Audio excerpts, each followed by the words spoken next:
여러분은 다른 사람에게 자랑할 만한 어떠한 특별한 경험이 있으십니까? 남들이 안 가본 비싸거나 혹은 희귀한 여행지를 혹시 다녀오셨나요? 아니라면 뭐 대기줄을 한참 서야지 간신히 들어갈 수 있는 어떤 식당을 혹시 다녀오신 적이 있습니까? 저도 혹시 가게 되면 이거 잠깐만요. 네. 혹시 가게 되면 그 연돈이라는 데 한번 가고 싶어요. 제주도로 혹시 가면 치즈 돈가스를 파는 연돈이라는 데를 꼭 가보고 싶습니다. 요즘에는 이런 경험들이요 돈벌이가 되고 권력이 되는 세상입니다. 남들이 하지 못한 경험을 하면 그것으로 돈벌이가 되고 혹은 권력과 같은 어떤 힘을 휘두를 수 있습니다. 그런 경험들을 이제 인스타나 SNS 올리면 사람들이 막 와서 좋아요를 누르고 구독을 해줍니다. 그게 돈이 돼요. 유튜브도 마찬가지죠. 다른 사람들이 알지 못한 어떤 지식이나 그런 것들을 이 영상으로 만들어서 업로드를 하면 사람들이 올라와서 그 영상을 봐주고 또 추천을 눌러주면 이 평범한 사람들이 일약 스타덤에 오르기도 합니다. 대표적인 케이스가 이제 빠니보틀이라든지 꽉튜브 이런 사람들이겠죠. 굉장히 평범한 사람들인데 남들이 가지 않는 여행지에 가서 그 여행담, 어떤 후일담 이런 것들을 들려주면서 사람들에게 그런 여행의 간접 경험을 시켜주거든요. 그러면서 이 평범한 사람이 일약 스타가 되었습니다. 그런데 여러분 이런 일들은 언제 어디서나 있었습니다. 과거에는 남들이 보지 못하는 것을 보고 알지 못하는 것을 아는 사람을 선지자 혹은 예언자라 부르며 굉장히 대접을 했습니다. 신명기에 나오는 발람이라는 사람 여러분들 아실 겁니다. 출애굽 시대에 활동했던 유명한 예언자였는데요. 그는 모압 왕이 이 모압 왕의 사주를 받아서 이스라엘을 좀 저주해 주세요라는 어떤 사주를 받고 그렇게 하려고 했어요. 그런데 결국 어떻게 됐나요? 모압 왕이 1,000만 금을 준다고 하더라도 그의 입에서 저주가 나오지 않았습니다. 하나님께서 그 발람의 입술을 통제하시니 그 어떠한 부정적인 단어나 예언도 나올 수가 없었습니다. 저는 어쩌면 한반도에 어제 지난밤에 그런 하나님의 은혜가 임했던 것은 아닌지라는 생각을 해보게 됩니다. 다니엘도 마찬가지였죠. 포로에 불과했던 다니엘이 이 바벨론이라는 나라의 고위 공무원이 됐던 것, 이것은 다른 사람이 볼 수 없고 또 알지 못하는 일을 다니엘이 알고 있었기 때문입니다. 꿈을 해석하고 미래를 예언하는 이런 이 다니엘의 능력을 높이 사서 그가 고위 공무원에 오를 수 있었죠. 사도 바울이 사역했던 로마 시대에는 더욱 그랬습니다. 많은 사람들이 로마 하면 뭐 토목, 건축, 철학, 수학 이런 것으로만 유명한 줄 아는데요. 그러니까 이제 미신 따위는 별로 이렇게 상관이 없는 나라라고 생각을 하지만 사실은 그렇지 않습니다. 로마는 그 어떤 나라보다 예언이나 미신에 민감한 나라였습니다. 여러분 혹시 그 시빌라 예언서, 발음이 조심해야 되는데요. 시빌라 예언서라는 책을 혹시 아시나요? 들어보신 적이 있으신가요? 이게 굉장히 유명한 책인데요. 역사적으로도 실존했던 책입니다. 뭐냐면 이게 전승에 따르면 이탈리아의 이 쿠마에라는 도시에 사는 한 예언가가 있었는데요. 시빌라라는 예언가가 있었습니다.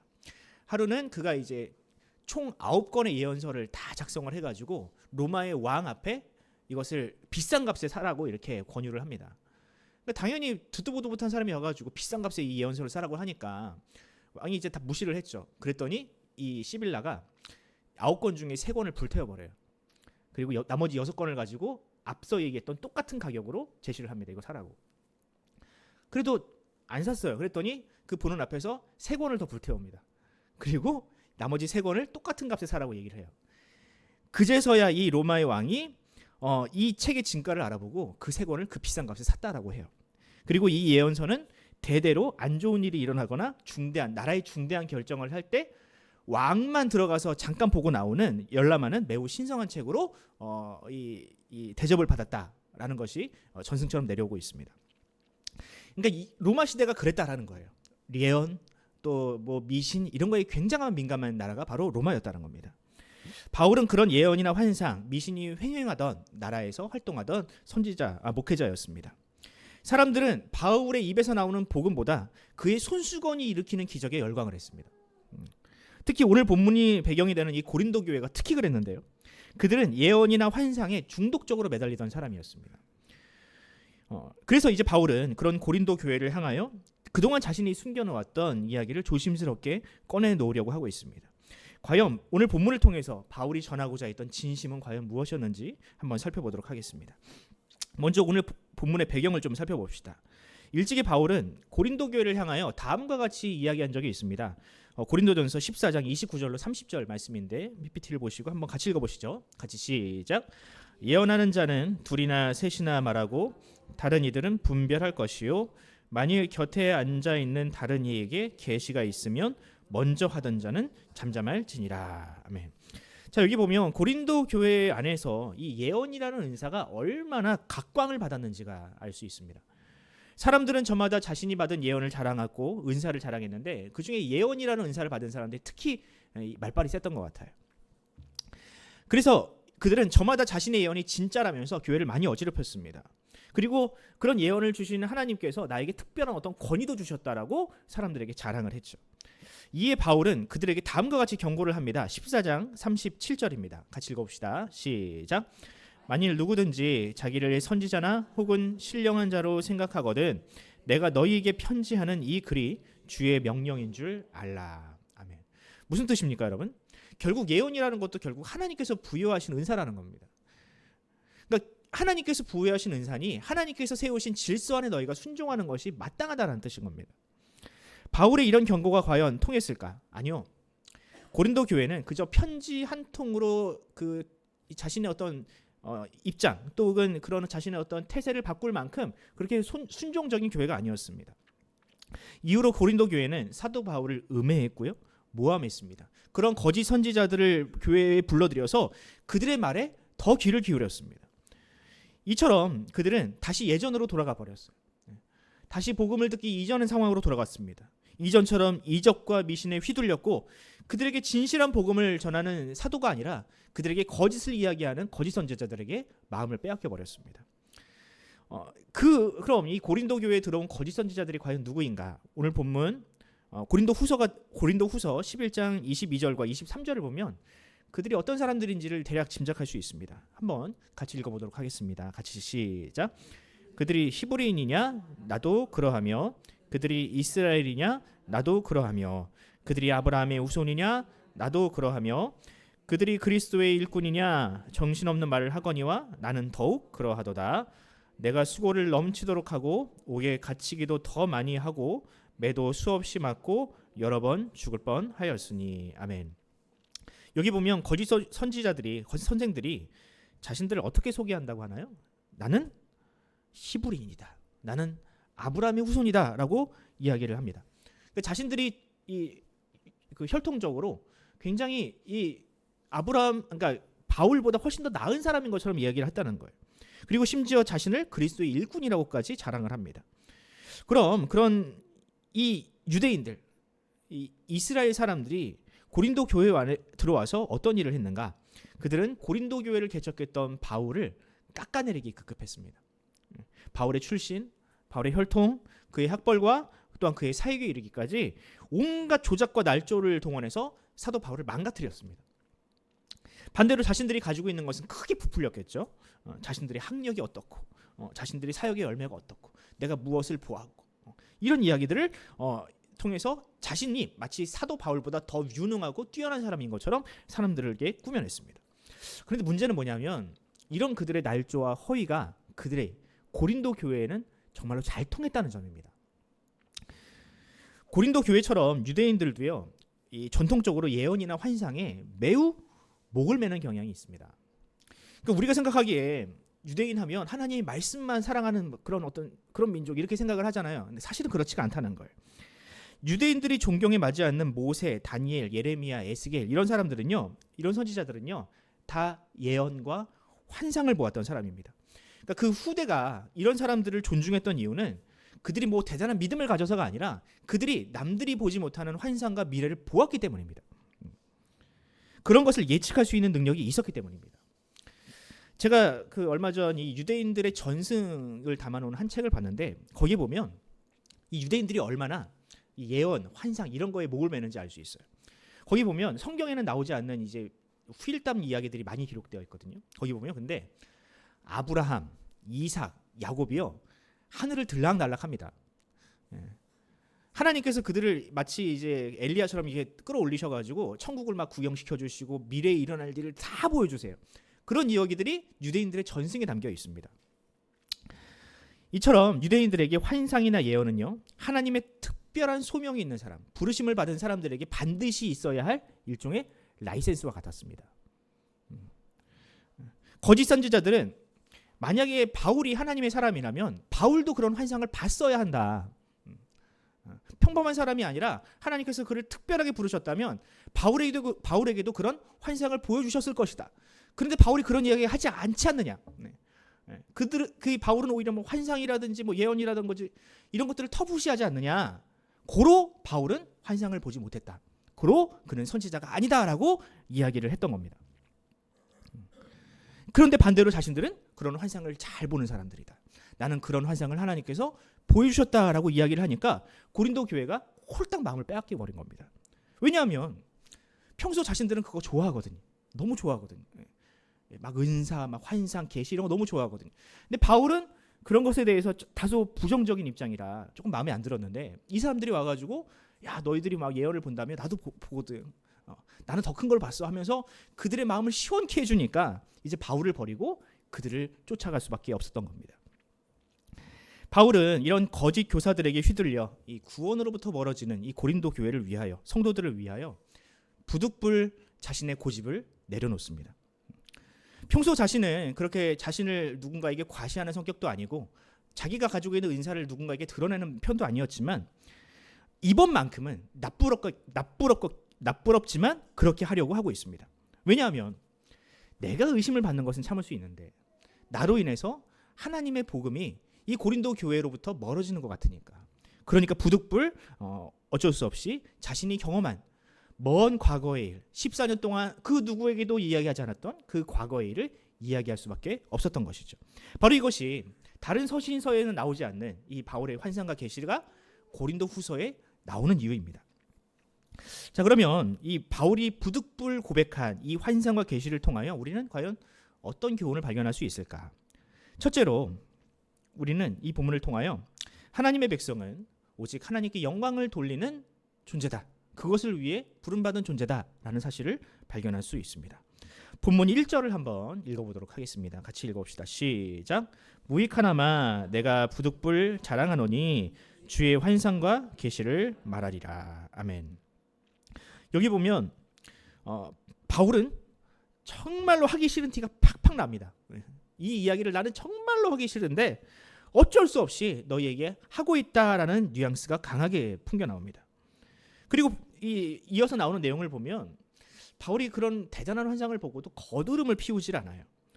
마치 내가 경험한 것이 아니라 제3자가 경험한 것처럼 굉장히 거리감을 두고 이야기를 합니다.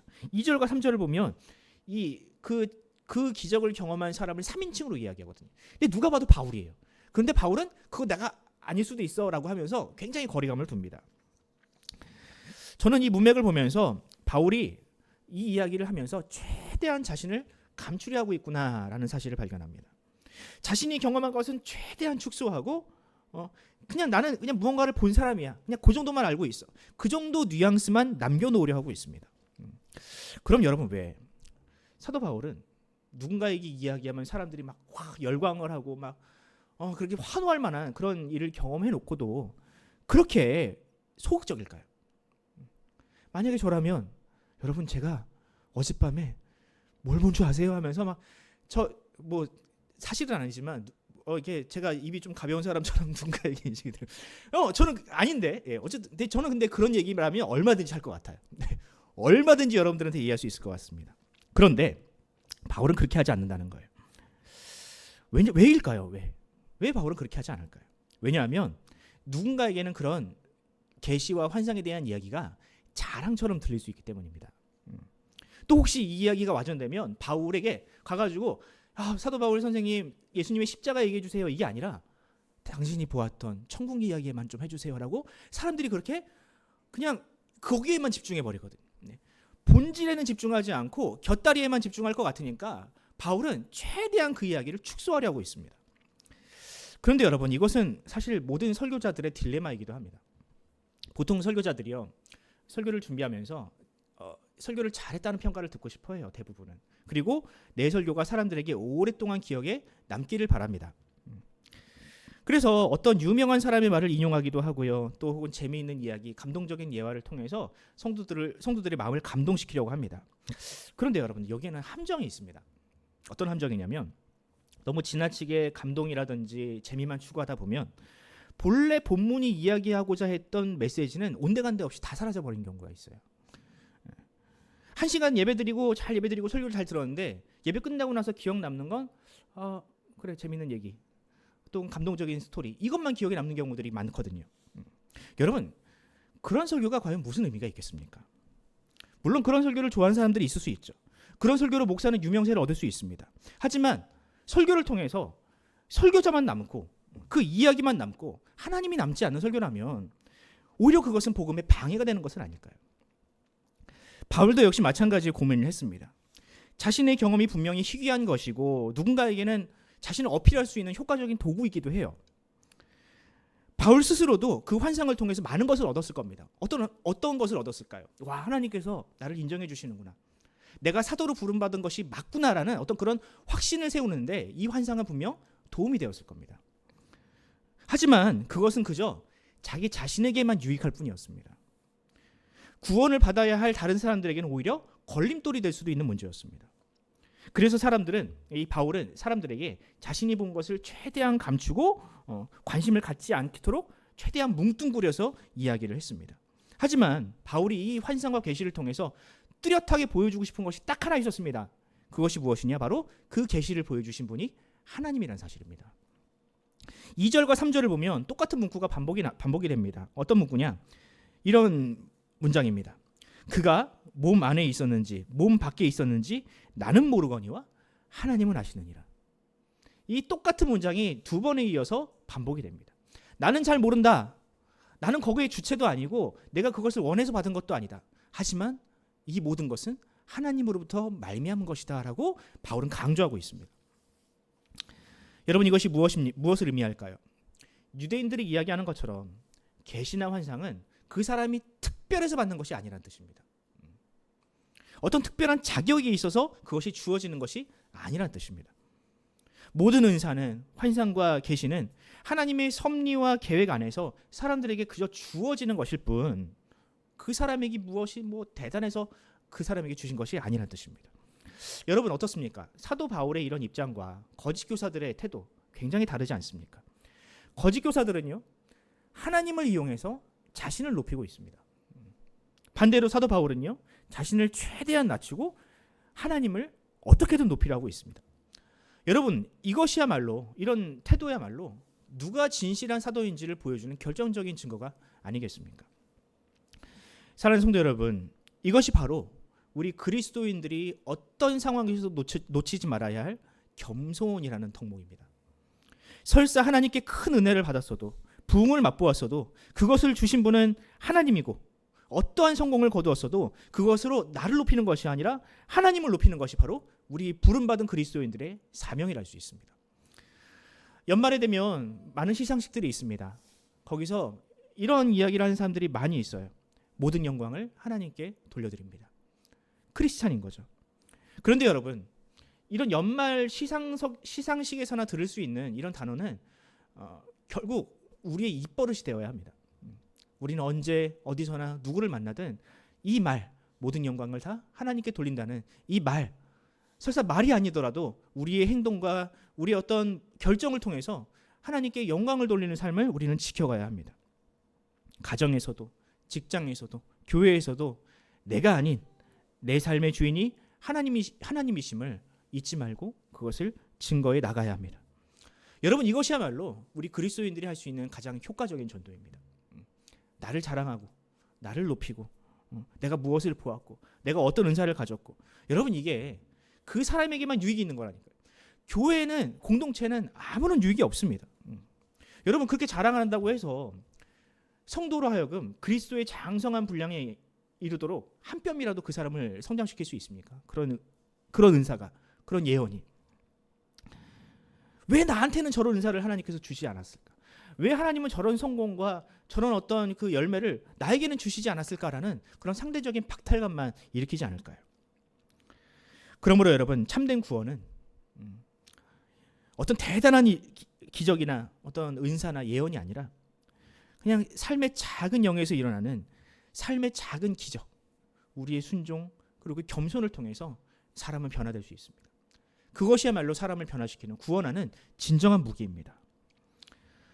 그 작은 기적을 하나님의 선물로 고백할 때 그 고백을 통하여 하나님의 나라가 이 땅 가운데 임하게 될 것입니다. 두 번째로 우리는 오늘 본문을 통해서 하나님의 백성은 고난도 축복으로 바꾸는 존재다. 고난을 축복으로 바꾸는 존재다라는 사실을 발견하게 됩니다. 본문 7절을 한번 읽어보도록 하겠습니다. 7절입니다. 같이 시작. 여러 계시를 받은 것이 지극히 크므로 너무 자만하지 않게 하시려고 이는 나를 쳐서 너무 자만하지 않게 하려 하심이라. 아멘.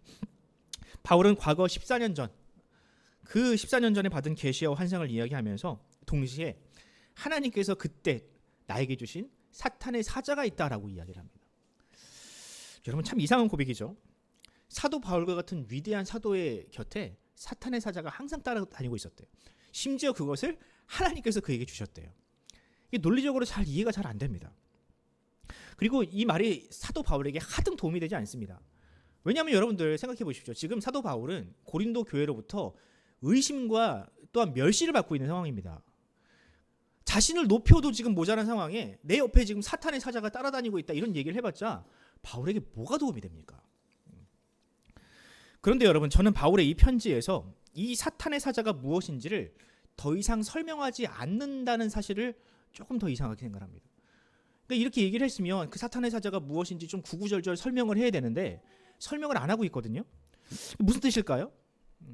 고린도 교회가 이미 다 알고 있다는 뜻입니다. 그게 딱 얘기하면 이거 고린도 교회가 다 알고 있다는 거죠. 이 사탄의 사자라고 불리는 문제가 고린도 교인들도 알고 있고 또 심지어는 그 일로 인하여 지금 사도성까지도 의심받을 수 있는 그런 이유가 되고 있다라는 사실입니다. 많은 사람들이 여러분도 알다시피 이 사탄의 사자가 무엇일까? 뭐 안질이 아닐까? 또는 간질 증상을 앓지 않았을까? 이런 해석을 합니다. 그러니까 아마 과거 다메섹 도상에서 이 예수님을 만났던 그 찬란한 빛 가운데서 예수님을 만났던 그 경험으로 인해서 아마 사도 바울에게 어떤 트라우마나 어떤 육체적인 손상이 있었던 것은 아닌지라고 사람들이 해석을 합니다. 그런데 그것이 무엇이든 중요한 것은 그 일로 말미암아 사도 바울의 사역이 크나큰 지장을 받고 있었다는 사실입니다. 걸림돌이 되고 있었습니다.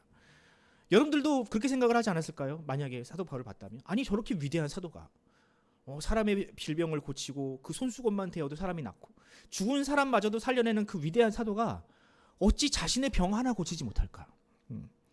어떻게 그렇게 기도발이 약할 수 있을까라고 생각을 하지 않겠습니까? 그런데 여러분 이런 기준이요 사도 바울에게만 적용되는 기준이 아닙니다. 이런 기준은 오늘을 살아가는 목회자 혹은 성도에게도 똑같이 적용이 됩니다. 저 역시 어린 시절부터 목회자 자녀로 자라면서 알게 모르게 많은 제약과 요구를 받으며 살았습니다. 공부는 당연히 잘해야 되는 거고요. 당연히 모범적이어야 되고요. 사고를 치면 절대로 안 되고요. 예배나 봉사는 부른 대로 다 가야 됩니다. 목회자 자녀니까 성가대, 뭐 교육부서, 뭐 찬양팀, 뭐 다 했어요. 목회자 자녀니까 이걸 거절하는 것이 용납이 되는 시대가 아니었어요, 여러분들. 굉장히 불편한 삶을 살았습니다. 물론 목회자 가정은 그래야 한다, 자녀는 그래야 된다라는 법은 없습니다. 그런데 여러분들도 아시잖아요. 그런 편견이 한국 교회 안에 있습니다. 그 목회자의 집안에 무언가 우환이 있거나 질병이 있으면 목회자가 능력이 없어서 그런 거라는 그런 따가운 시선이 있습니다. 그래서 최대한 화목한 척, 부모님과 싸우거나 뭐 부부 싸움을 했어도 최대한 아무런 문제가 없는 척 그렇게 살아가는 것이 목회자의 삶입니다. 제가 목회자로 살아보니 더더욱 그래요. 자녀가 아니라 목회자로 사니까 더더욱 그래요. 누가 그렇게 얘기하는 것도 아닌데 제가 문제가 있거나 저에게 무언가 이렇게 질병이 생기거나 이러면 하나님께서 나를 소명하신 것이 아닌가? 그런 것을 스스로 질문을 던지고 굉장히 위축이 되는 그런 삶을 살게 되더라고요. 정도는 다르지만 아마 여러분들도 비슷할 겁니다. 뜻하지 않은 고난을 당하거나 기도가 응답되지 않으면 혹시 하나님이 나를 버리셨나? 내가 구원받지 못한 것은 아닌가? 내가 무슨 죄를 지어서 하나님께 지금 징계를 받고 있는 것은 아닌가라는 그런 생각으로 여러분들도 아마 고민을 하고 계실 겁니다. 본문을 보면 사도 바울 역시 자신의 그런 육체적인 연약함으로 인해서 많은 고민을 했다는 흔적을 볼 수 있습니다. 8절을 한번 읽어보도록 하겠습니다. 8절입니다. 같이 시작. 이것이 내게서 떠나가게 하기 위하여 바울은 이 사탄의 사자라고 불릴 만큼 심각한 육체의 질병을 놓고 하나님께 3번 기도했다고 합니다. 그런데 여러분, 과연 3번만 기도했을까요? 여러분 같으면 불치병에 걸리면 3번만 딱 기도하고 마시겠습니까? 아니죠. 어떻게든 나을 때까지 기도를 해야죠. 그게 맞는 거죠. 사도 바울도 그렇게 기도했을 겁니다. 그런데 이 3번은 완전수. 히브리식 표현으로 3번이라고 하면 삼위일체 하나님이잖아요. 그러니까 완전수로서 나는 정말 무수히 많은 기도를 했다라는 뜻이 바로 여기에 담겨 있는 겁니다. 그런데 그럼에도 불구하고 사도 바울의 문제는 해결되지 않았습니다. 바울이 기도하면 다른 사람은 잘 아는데, 죽은 사람마저 살려내는데, 하나님은 바울의 질병에 대한 기도만큼은 하나님께서는 응답하지 않으셨습니다. 그리고 하나님은 다음과 같이 응답하십니다. 9절 전반부를 보면 이런 말씀이 있습니다. 9절입니다. 나에게 이르시기를 내 은혜가 내게 족하도다. 이는 내 능력이 약한 데서 온전하여 짐이라 하신지라. 아멘. 바울은 하나님으로부터 그 연약함이 너에게 은혜다라는 응답을 받았습니다. 남들이 보지 못한 환상과 위대한 능력을 받았기에 그 일로 자칫 교만해지거나 우쭐대지 말라고 그것을 미연에 방지하고자 너에게 준 일종의 안전장치다라는 뜻인 겁니다. 이 응답에 바울은 어떻게 응답을 했을까? 9절 후반절에 이런 말씀이 있습니다. 그러므로 도리어 크게 기뻐함으로 나의 여러 나약한 것들에 대하여 자랑하리니 이는 그리스도의 능력이 내게 머물게 하려 함이라. 아멘. 사도 바울은 하나님의 거절이라는 응답을 듣고 기뻐했습니다. 우리는 하나님께서 거절하시면 하나님 좀 한 번만 다시 생각해 주세요. 하나님 이거 없으면 저 없으면 죽어요라고 하지만 바울은 거절이라는 응답조차도 하나님의 응답으로 받아들였다는 뜻입니다. 그는 정확하게는 자신이 당하는 고난의 이유를 발견하고 기뻐했습니다. 내가 당하는 이 고난이 전혀 쓸데없는 고난이 아니라는 사실로 인하여 그는 기뻐했습니다. 오히려 그 고난이 나를 사도로 부르신 하나님의 부르심의 일종의 증거이고 하나님께서 나를 사랑하신다는 그 사랑의 증거라는 사실에 이 바울은 기뻐했습니다. 그것을 인정했다는 뜻은 반대로 말하면 이런 거예요. 아, 하나님께서 나를 잘 아시는구나. 내가 이거 없으면 나는 교만해지고 나는 스스로 넘어져 자빠질 사람이라는 것을 하나님께서 아시는구나라는 사실을 바울도 인정했다는 뜻입니다. 여러분, 만약에 바울에게 그런 질병이 없었다면 어떻게 됐을까요? 한번 생각해 봅시다. 아마도 사람들은 바울을 온갖 찬사와 칭송을 했을 겁니다. 바울에게. 아, 위대한 사도. 하나의 흠과 티도 없는 위대한 사도. 학벌도 좋아. 능력도 있어. 환상과 계시까지 본 정말 내노랄 만한 좀 대단한 사도가, 그런 우리 목사님이 대단한 목사님이다라고 이 사도 바울을 치켜 세웠겠죠. 그야말로 자타가 공인하는 약점과 단점이 없는 선지자, 사도, 길이길이 남았을 겁니다. 그런데 여러분, 바울이 그렇게 화려한 삶을 살았다면 그가 전하는 복음이 과연 지금처럼 세상에 편만하게 전해질 수 있었을까요? 여러분, 바울도 사람입니다. 그렇게 사람들에게 칭찬만 듣고 박수를 받는다면 아마 변질되고 교만해졌을 수도 있습니다. 바울이 예수님은 아니잖아요. 여러분. 예수님조차도 사람들이 그렇게 자신에게 열광을 할 때 산으로 도망가셨습니다. 아마 이 사도 바울에게 그런 고난이 없었다면 사람들은 그렇게 생각을 했을 겁니다. 바울이 전하는 복음은 결국 바울처럼 배운 사람, 잘난 사람만 이해할 수 있는 것이다. 하나님은 바울처럼 똑똑하고 잘나고 흠이 없는 사람만 사랑하신다. 그러니 저런 지혜나 은사를 주셨다. 평범한 사람은 결국 천국에 근처도 가지 못할 것이다 라고 사람들은 자포자기했을 겁니다. 여러분, 그렇게 되면요, 사실 이게 유대교랑 별 차이가 없어지는 겁니다. 유대교처럼 자신의 혈통을 자랑하고 율법을 자랑하고 그렇게 되는 거예요. 이처럼 교만은 여러분, 복음에게 가장 큰 걸림돌이라 할 수 있습니다. 바울은 자기 자신을 너무나 잘 알았습니다. 그 육체의 가시가 자기에게 없었다면 교만이라는 죄에 자신이 잡아먹힐 것이라고 바울은 확신했습니다. 그래서 바울은 기뻐했습니다. 설사 그 육체의 가시를 나에게 주셨더라도 그것은 자신을 끝까지 사용하시려는 하나님의 일종의 신뢰, 사랑의 증거라고 믿고 바울은 오히려 기뻐했습니다. 그래서 바울은 그 연약함을 자랑하기로 했습니다. 자, 봐라. 이것이야말로 하나님이 나와 함께 하신다는 증거다. 이 연약함이야말로 하나님께서 나를 사용하고 계시다는 가장 확실한 증거다라고 고린도 교회 또한 세상에게 자랑할 수 있었습니다. 사랑하는 성도 여러분, 복음이 사람의 창작물이라면 결코 사도 바울과 같이 사역할 수 없습니다. 복음이 사람의 창작물이라면 위대한 사람, 잘난 사람 이런 사람들만 많이 만들어서 그 사람들을 높임으로 사람들을 끌어모았을 겁니다. 하지만 복음은 사람의 창작물이 아닙니다. 연약한 자를 들어 쓰셔서 하나님의 능력을 드러내는 그런 이 종교는 이 세상에 절대 있을 수 없습니다. 그러므로 이 복음을 전하려면, 감당하려면 이 복음을 전하는 사람도 복음에 합당한 삶을 살아야 합니다. 만약 그렇지 않으면 이 복음은 그저 세상에 놔둔 거는 그냥 그 이름만 되면 다 아는 어떤 그럼 그냥 싸구려 복음으로, 싸구려 철학으로 전락하고 말았을 겁니다. 여러분 생각해 보십시오. 복음을 전하는 사람도 그 복음으로 인하여 변화가 되지 않는데 누가 그 복음을 믿을 수 있습니까? 복음을 전하는 사람도 교만에 넘어지고 복음을 전하는 사람도 타락하고 죄에 빠진다면 그 복음을 듣는 사람이 어떻게 그 복음을 믿을 수 있습니까? 오늘날 한국교회 문제가 그거 아닙니까, 여러분들? 복음을 전하는 사람들이 복음으로 살지 않아요. 이처럼 여러분, 복음은 복음을 전하는 사람과 절대로 떨어질 수 없습니다. 하나님께서 바울에게 계시와 환상을 주시면서 동시에 육체의 가시를 주신 것은 단순히 복음을 전하는 것으로 끝나는 것이 아니라 복음으로 살아내라는 하나님의 명령이자 하나님의 뜻이었던 겁니다. 그런 의미에서 여러분, 만약 여러분들에게도 어떤 아픔이라든지 응답되지 않는 어떤 기도가 있다면 바울처럼 한번 끈질기게 기도해 보시기 바랍니다. 한 번, 두 번이 아니라 세 번, 아니 계속해서 기도하시기 바랍니다. 그리고 그 기도가 설사 응답받지 못한다 할지라도 여러분 너무 실망하지 마십시오. 그 간절한 기도를 통하여 이미 여러분들은 누군가에게 복음이 되었습니다. 그 기도로 말미암아 하나님의 살아계심은 증명되었으며 어떤 역경에서도 굴하지 않고 하나님과 씨름하는, 마치 야곱이 약복강가에서 하나님과 씨름했던 그것을 통하여 하나님의 존재를 이 땅에 드러냈던 것처럼 그 씨름으로 말미암아 하나님은 여러분들을 통하여 나타나시고 또한 살아계심이 이 땅 가운데 증명이 되는 것입니다. 그것이 바로 이 땅에 우리가 증명해야 될 참된 복음입니다.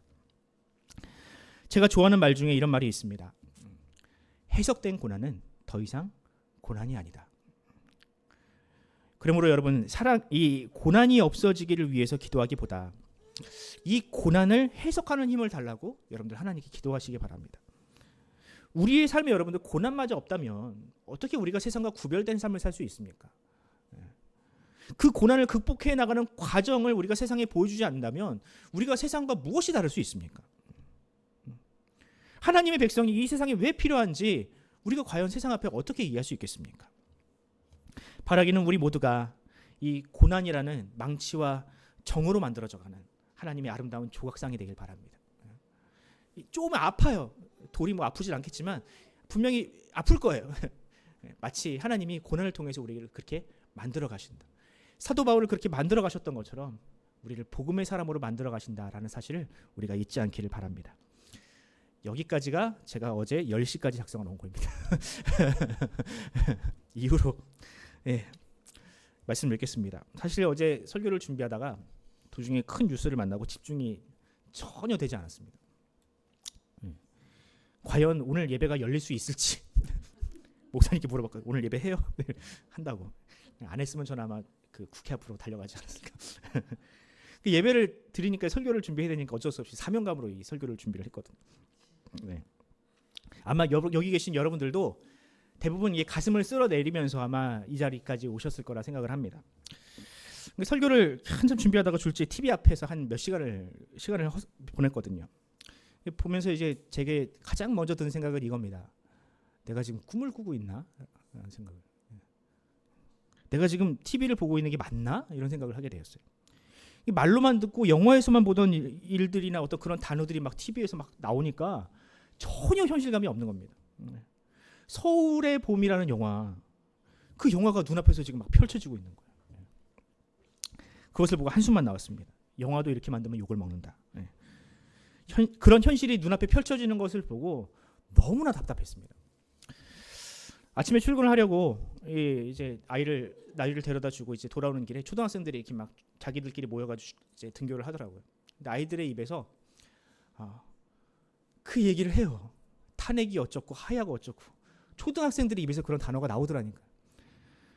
그 아이들을 이렇게 지나보면서 제 그 마음에 드는 첫 번째 생각은 부끄럽다였습니다. 부끄럽다. 어른들이 어른답지 못해서 아이들에게 부끄러운 역사를 남겨주고 있구나. 그저 영화 속에서나 머물렀어야 할 그런 일들이 지금 현실에서 일어나고 있구나. 아이들이 얼마나 세상을 불신하겠습니까? 아이들이 세상을 보는 것이 장밋빛 미래라든지 어떤 화려한 어떤 그 내가 꿈을 이룰 수 있는 그런 이런 세상이라고 아이들이 생각을 할까요? 법이 짓밟히고 권력자들이 자기 마음대로 이 세상을 유린하는 이 세상을 보면서 과연 아이들이 무슨 생각을 하겠습니까? 희망을 가질 수 있겠습니까?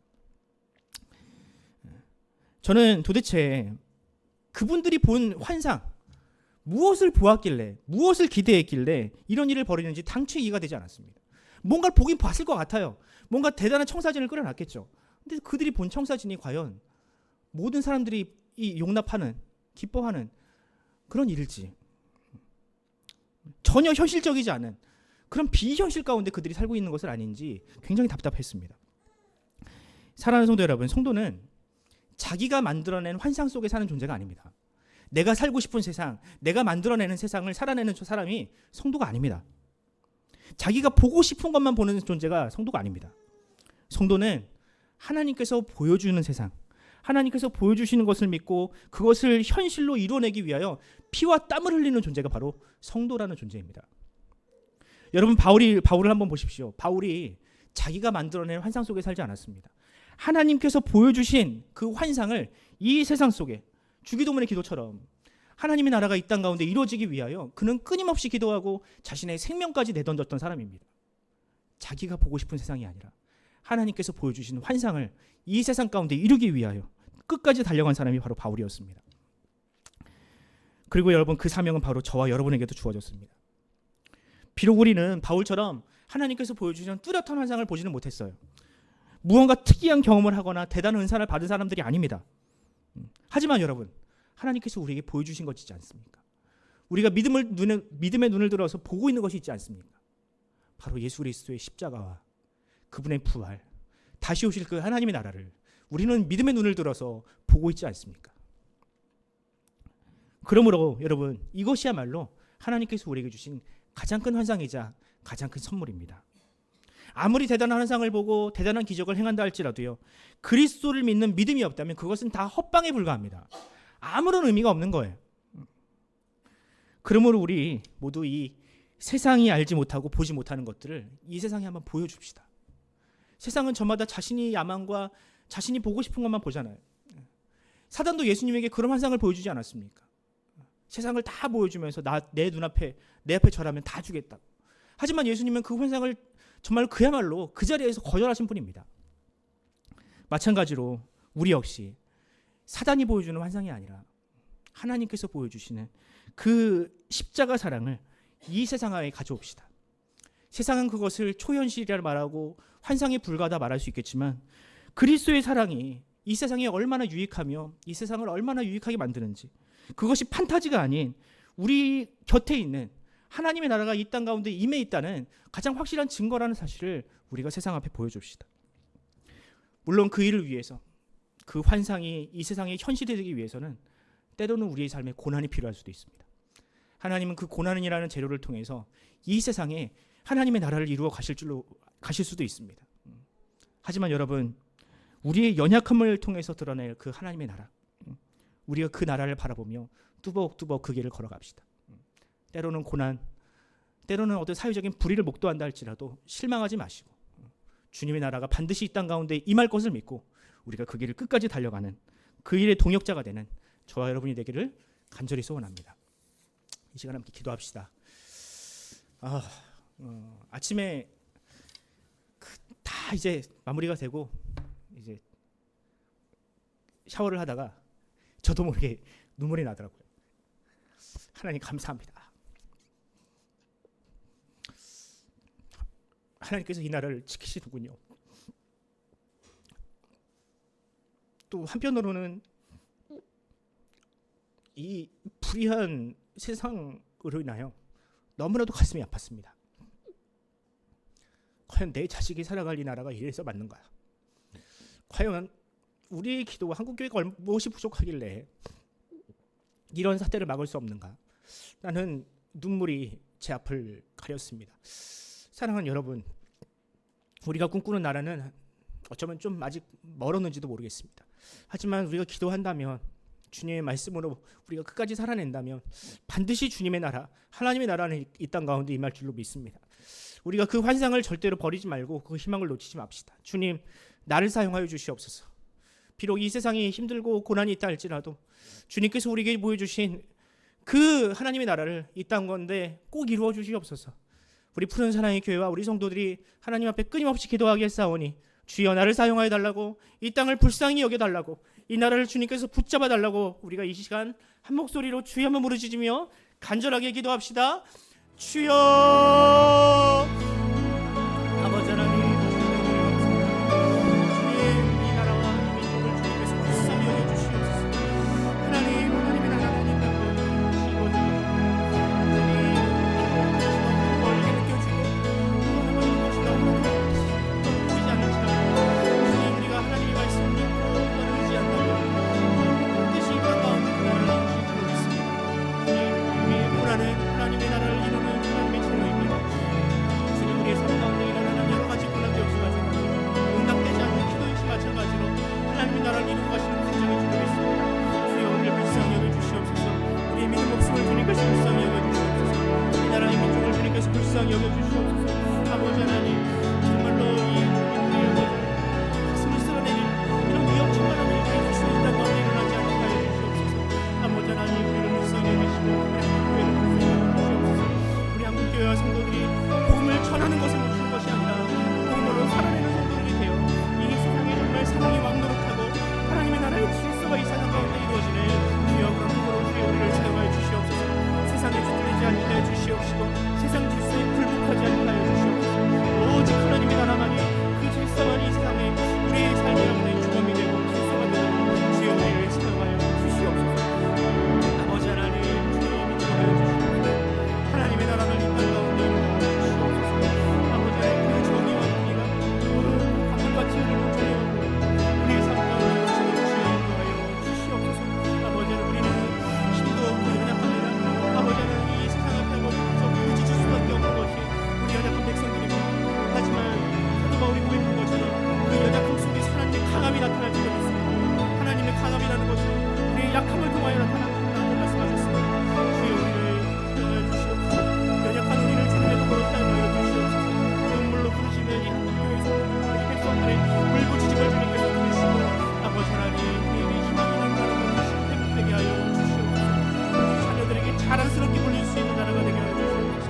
아버지 하나님, 더 이상 우리가 판을 치지 않게 하여 주시옵시고 권력자들과 아버지 일본 이종자들로 인하여 이 나라가 뿌리치 흔들리는 이런 일들이 다시는 일어나지 않도록 주님께서 붙잡아 주시옵소서.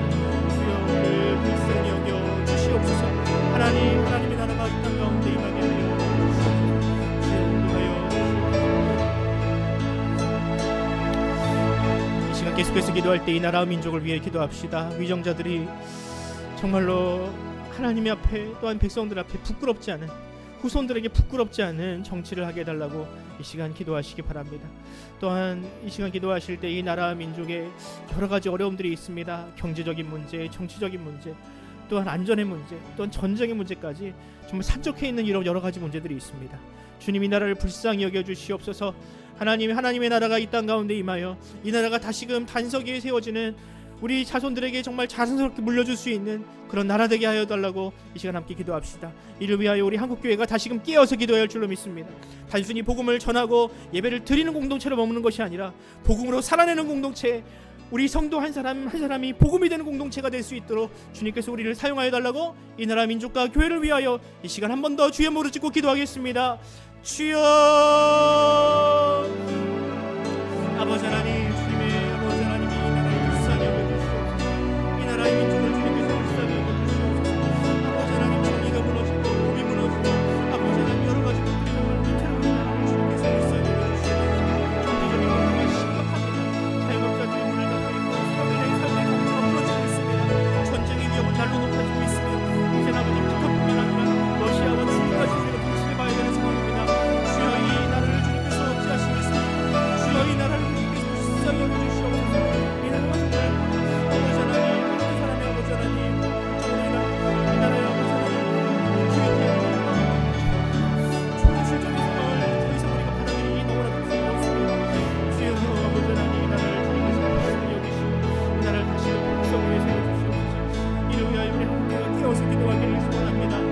기도하지 않으며 우리 한국교회가 회개하지 않고 아버지 기도하지 않으면 이 땅 가운데 하나님이 주님 우리가 그저 복음을 전하는 것에 만족하고 예배를 드리는 것에 만족하여서 이 세상은 더 이상 복음을 받아들이지 않습니다. 주님 우리가 복음으로 살아낼 때 비로소 이 세상이 변화될 줄 믿습니다. 우리가 겸손하여지고 정직하여지고 순결하여지고 이 세상이 다시 복음의 귀를 기울일 것입니다. 아버지 하나님 우리를 복음의 기도로 삼아주시옵소서. 단순히 술로만 복음을 전하는 것이 아니라 우리의 삶과 우리의 손과 발로 복음을 되는 우리의 삶 전체가 복음이 되는 우리의 주의 자녀가 되는 아버지 하나님 진실한 삶을 살아가게 하여 주시옵소서. 아버지 하나님 한국교회가 정말 주님 앞에 각성하길 원합니다. 우리 성도 한 사람 한 사람이 주님 앞에 회개하길 원합니다. 주여 우리를 주님께서 인정하 주시옵소서. 우리의 회개를 받아주시옵소서. 우리가 진심으로 주님 앞에 회개할 때에 이 세상의 불의가 무너지고 이 세상의 하나님 미신이 무너지고 우상이 무너질 줄 믿습니다. 주여 우리를 사용하여 주시옵소서. 우리 한국교회를 주님께서 사용하여 주시옵소서. 성도 한 사람 한 사람을 주의 이름으로 주님께서 사용하여 주시옵소서.